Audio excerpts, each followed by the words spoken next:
o texto sagrado. E enviou Josué, filho de Nun, 2 homens, desde Sitim, a espiar secretamente, dizendo: andai e observai a terra e a Jericó. Foram, pois, e entraram na casa de uma mulher prostituta, cujo nome era Raabe, e dormiram ali. Versículo 23, diz assim: aqueles 2 homens voltaram e desceram do monte, e passaram e vieram a Josué, filho de Nun, e contaram-lhe tudo quanto lhe aconteceu. E disseram a Josué: certamente o Senhor tem dado toda esta terra nas nossas mãos, pois até todos os moradores estão desmaiados diante de nós. Oremos. Senhor Deus, mais uma vez nós nos colocamos em oração, nos rendemos ao Senhor como dependentes totalmente da Tua graça, da ação do Teu Espírito. Pai, nesta noite, ministra os nossos corações a Tua boa, perfeita e agradável vontade, em nome de Jesus. Amém. Os irmãos, estejam à vontade. Queridos, quando eu pensava no título dado a este culto, a quinta-feira profética, me veio à memória o que Paulo escreveu aos Efésios no capítulo 4, versículo 11, quando ele diz respeito a 5 ministérios que alguns teólogos dizem precisa estar na vida de um vocacionado. Lá Paulo diz à igreja de Éfeso que ele mesmo deu uns para apóstolos, outros para profetas, outros para evangelistas, outros para pastores e doutores. Apóstolo, porque todo vocacionado precisa ser enviado. Apóstolo significa enviado. Profeta, porque ele tem a responsabilidade da intimidade com o céu. Ele precisa receber do alto para trazer para a terra. Evangelista, porque ele tem que ser apaixonado por almas. Pastor, porque ele precisa ser cuidador de gente. E doutor, porque ele precisa ser guardião da sã doutrina. Paulo, ele cita 5 ministérios que muitos teólogos afirmam precisa estar presente na vida de um vocacionado. Sendo assim, nós observamos que Deus fala, glória a Deus, fala por intermédio daquele a quem Ele chamou para usar. E quando eu pensava nisso, me veio à memória que o grande problema não é aonde a mensagem é gerada, mas é aonde a mensagem é recebida. Porque quando Paulo escreve a Timóteo a sua primeira epístola no capítulo 4, ele vai dizer para Timóteo: Timóteo, lembra, desperta em você o dom que foi profetizado por intermédio das mãos do presbitério. E ele disse assim: combata por eles para que se cumpra. Ou seja, o grande problema não é o rema, a palavra revelada, porque o escritor de Números, Moisés, ele relata que Deus não é homem para que minta, nem filho do homem para que se arrependa. Porventura falaria ele, não cumpriria. Ou seja, ele nos dá a conotação de que aonde a mensagem é gerada não há erro, ele não falha. Quando a mensagem é direcionada, ele sabe o que está fazendo. Isaías chega a dizer que a palavra gerada no alto é como a chuva que rega a terra e que não volta ao vão. Louvado seja Deus, aleluia. Ou seja, Deus fala porque Ele sabe da nossa natureza pecaminosa e que muitas vezes nós nos desligamos. E quando eu pensava exatamente nesse contexto, aleluia, eu me lembrava do porquê Daniel, no capítulo 9 de Daniel, ele chega a chamar ancião de dias. Quando ele chama Deus de ancião de dias, no hebraico ele quer dizer o Atik Yanin. É esse o nome dado a ele. E Atik Yanin significa o Deus que age na história. Não é o Deus que escreve história, é o Deus que age na história. Vem comigo nesse pensamento. Deus, ele não fica escrevendo e apagando, escrevendo e apagando, escrevendo e apagando. Aquilo que Deus escreveu sobre a sua vida é desde o ventre. Quando, aleluia, por força de hábito, às vezes a gente diz: Deus tem uma nova história, mas uma história, aleluia, como que muitas vezes nós estamos vivendo, aleluia, não numa história que ele começou a escrever a partir daquele dia, porque a tua história, irmão, foi desde antes, você ainda era gaveta. Ele viu um Deus que age na história, porque é assim, deu uma história e ele trilha um caminho para a gente andar, aleluia. Mas a nossa limitação humana nos leva a fazer algumas coisas que vai nos afastando da centralidade da vontade de Deus. Aí o Deus que age na história, ele vai proporcionando cenários para trazer a gente novamente para o centro da sua vontade. É dita, recebe a palavra. Pastor, e o que tem a ver com essa história? A Bíblia vai nos dizer que Israel tinha uma promessa. Israel tinha o quê? O que Israel tinha? Balança esse grande aí, pergunta para ele a promessa. Está lembrada dela? Aleluia. A Bíblia vai nos dizer que debaixo de uma promessa, Moisés havia tentado levar o povo para a terra prometida, mas ele não conseguiu. A Bíblia vai nos dizer então que Deus levanta Josué, um ajudador de Moisés, para liderar Israel, para que aquela promessa se cumprisse. O texto vai nos dizer que agora Josué, ele reúne duas pessoas em segredo da cidade de Sitim, e a Bíblia diz que foi em segredo, e ele chama os dois homens e diz assim: vai a Canaã e espiem a terra, porque nós iremos invadir Canaã. A Bíblia vai nos dizer que aqueles dois homens, eles saem do acampamento dos hebreus, da além do Jordão, e vai a Canaã. Eles espiam a terra, e quando eles estavam saindo da terra já à noite, na cidade de Jericó, eles entram no prostíbulo de Raabe.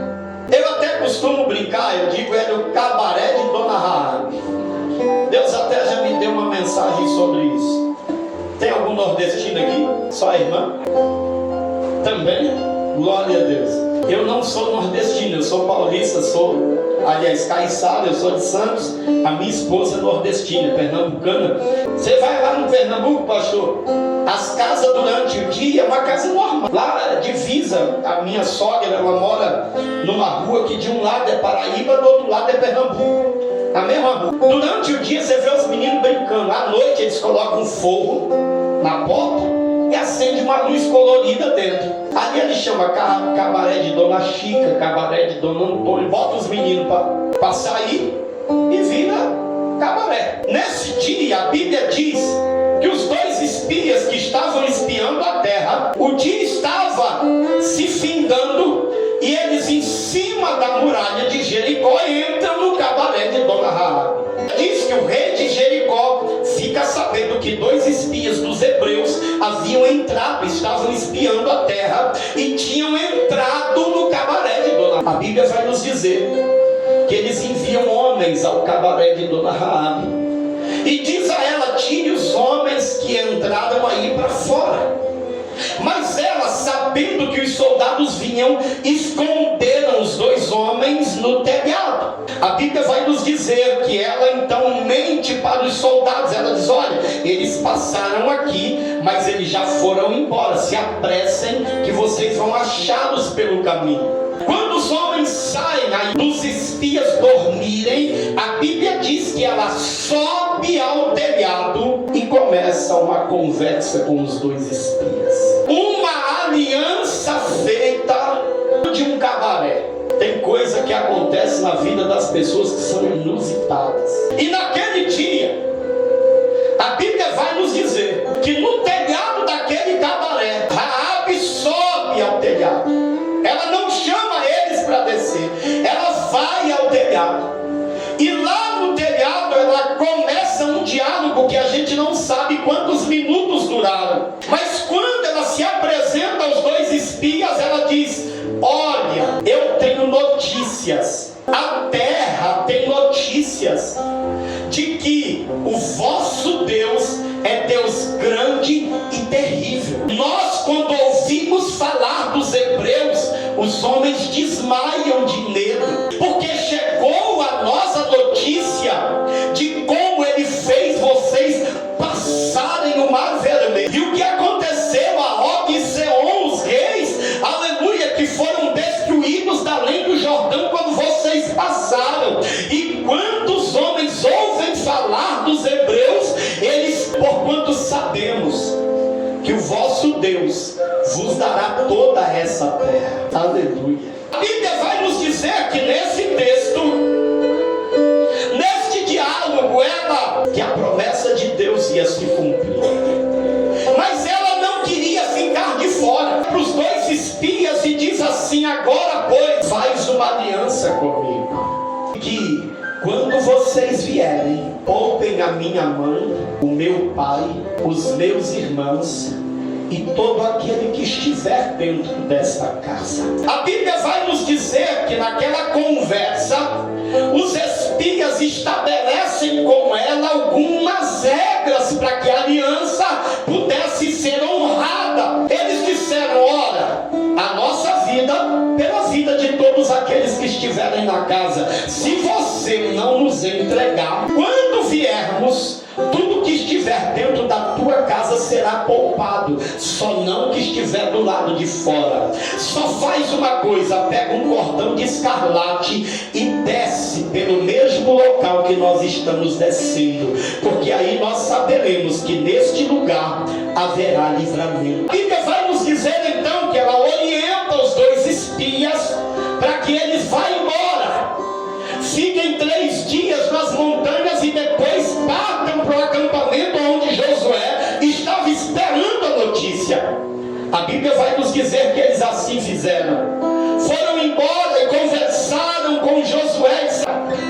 Nós fizemos uma aliança com uma mulher. Ela nos ajudou a sair de Canaã, de Jericó. E nós dissemos a ela que se saíssemos vivos, também a casa dela vive. A Bíblia vai nos dizer então que Josué aprova aquela aliança. E ele diz: assim será. E o texto que vai continuar vai nos contar que Israel sitia Jericó, caminha uma vez por dia durante 6 dias.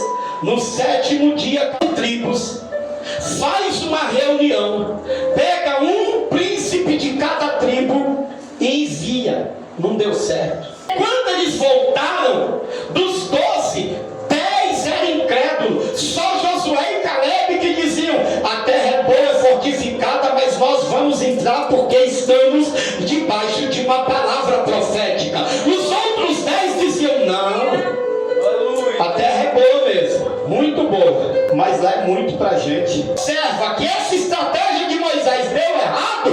Aleluia. Agora o que ele faz é em segredo. Ele não faz reunião com ninguém, ele não pergunta nada para ninguém. Em segredo ele vai a Sitim, pega 2 homens e diz assim: vai lá espiar a terra. Ninguém sabia que Josué tinha enviado gente para espiar a terra. Aleluia. Sabe por quê, irmão? Porque tem coisa, aleluia, que democracia não resolve. O que resolve é teocracia. O que resolve é a resposta do alto. Não é a voz do povo, não. Não é a opinião alheia, não. É aquilo que Deus fala, é aquilo que Deus quer, é aquilo que o Espírito ministra. Vou separar 2 e vou enviar. Os 2 que vão voltam aliançados. E olha, que é que anda na porta estreita. O judeu naqueles dias andava numa porta estreita. Pensar em fazer aliança com uma prostituta em cima do muro? Jamais. Vão a Jericó. Porque tem hora que tem que mudar a estratégia, irmão. Para de falar daquilo que Deus tem para fazer na tua vida para quem não tem nenhum compromisso, nem orar com você. Para, aleluia, deixa para o Espírito de Deus ministrar sobre a sua vida. Deixa para Deus, aleluia, escuta, deixa para Deus fazer. Para de contar da tua vida para os outros. Tem gente que ouve aqui, irmão, espalha. Pensa que ele vai orar? Tem até a fofoca santa, né? Olha, irmão, eu não queria falar não, mas nós vamos orar agora, então vamos orar para o fulano que aconteceu isso. É a famosa fofoca santa, né? Aleluia, fingiu que foi pedir oração e foi falar do problema dos outros. Escuta, Josué mudou a estratégia. Moisés pediu orientação para todo mundo, não deu certo. Josué disse, não, vai ser o que Deus falou que vai acontecer. Aleluia, nesse texto a gente observa um segundo detalhe. Sabe qual foi o segundo detalhe? Ele diminuiu a quantidade de gente envolvida no projeto. No começo tinha 12, ele diz 12 é muito, vai só 2. Multidão nunca foi garantia de que você está amparado. Aprenda isso. A tua dependência é de Deus, exclusivamente de Deus. E se você não foi levado ainda a um cenário, aleluia, exclusivamente de relação com Deus, se prepare. Todo mundo ao redor, pessoas, e comece a depender de Deus. Se a estratégia está dando errado, irmão, muda ela. Porque o problema não é a promessa, é quem Jesus disse que ia salvar meu filho, meu marido. Jesus disse que ia salvar o marido, aí chega em casa, trata o marido que nem um cachorro de esquina. Jesus não vai salvar ele nunca, porque ele nunca vê Jesus na vida do crente. O problema não é a promessa, é quem recebe ela. Glória a Deus. Faça em segredo, tem uma coisa aqui que pra gente é muito difícil, irmão. A gente que é crente, eu sou crente assembleiano há 35 anos. Eu sou pastor da Assembleia de Deus de Madureira há 26. Pastoreei em São Paulo, depois me enviaram para cá. Escuta, tem aliança que você tem que quebrar preconceito. Porque não é sobre o que a pessoa é sobre o que Deus vai fazer. E Deus usa quem quer do jeito que Ele quer. A Bíblia diz que naquele dia, em cima do telhado, prostituta. Deixa eu dar uma notícia para você. Não era sobre a promessa. Não era sobre os 2 espias, nem muito menos Josué. A Bíblia diz que o Messias seria da tribo de Judá. Tribo de Judá. Teve entre os seus ícones um rei chamado Davi. E o Messias seria chamado filho de Davi. Mas Davi era filho de Jessé. Davi tinha um avô, uma avó. Davi tinha uma bisavó. Davi tinha uma trisavó e Davi tinha uma tataravó. Como ela se chamava? Sabe por quê? Naquela aliança, Raabe disse, não quero mais fazer parte de Jericó.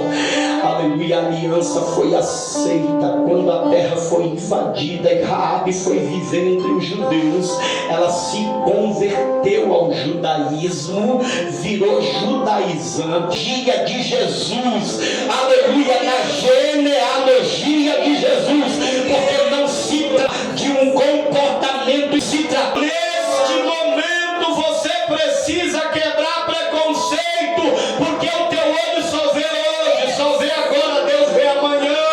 Deus sabe quem será, Deus sabe quem é as pessoas que Ele levanta. Tem alguém comigo? Nessa estratégia você precisa honrar acordo mesmo que corra risco. Os 2 homens, eles correram risco, mas honraram o acordo. Porque a palavra de crente é sim, não. E a Bíblia diz que o que passa disso vem do maligno.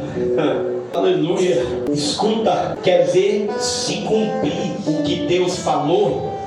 Honre o acordo. Mas eu não sei o que vai ser. Problema é do outro. O seu é honrar o acordo. Honre o que você acordou. O que eu mais tenho visto hoje em casamento, acordo sendo quebrado. Promete na saúde ou na doença, irmão, ninguém pode adoecer mais não, senão fica sozinho.